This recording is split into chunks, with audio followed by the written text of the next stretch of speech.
Steve Forbes said that on average, most of the billionaires lost about a third of their net worth over the past 12 months. If you compare that to what the stock markets did, they've actually done a little better than the markets. Why do you think that is? That's right, and I think one of the reasons is probably the billionaires have access to a lot of investment vehicles that the rest of us don't.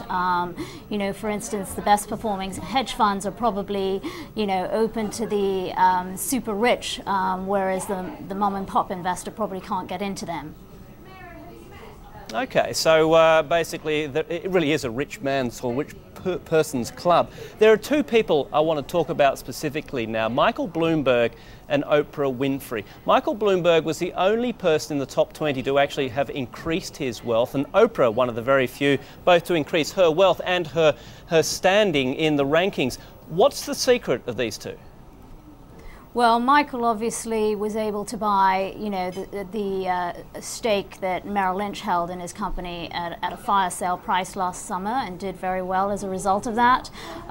So, that clearly shows that there are opportunities for people who are willing to step in during this troubled economic time. And, Oprah, I think it's just a testament to the strong brand that she's been able to build over the last several years. I think that's what really propelled her higher, this year. As I said in the introduction to you, Russia, India and Turkey, the hardest hit. Russia's lost something like 2/3 of its billionaires. Is there a common thread running with these three countries? Well, Russia in particular was affected by the bursting of the commodity bubble. As you probably remember, a lot of Russian oligarchs, made a ton of money as commodity prices soared in the last several years. And when that basically unraveled last year, they went down with it. They were also heavily indebted, and so that added to their troubles.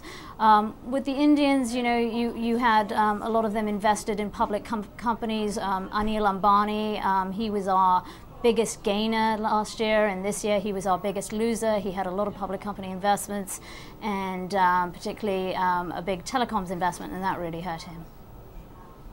I just want to put to you a quote from David Geffen, the Hollywood mogul. He actually got out of the market before the crash, and he says there's something seriously wrong when it's not extremely difficult to make a great deal of money. And that was one of the many warning signs I saw, and I got out of the market. I just wanted to put that to you.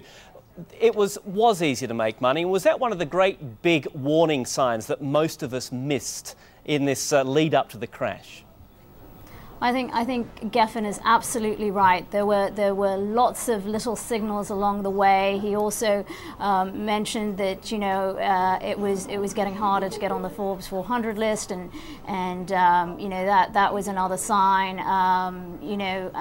We saw house prices, stock prices just go through the roof, and I guess the markets are always driven by this twin,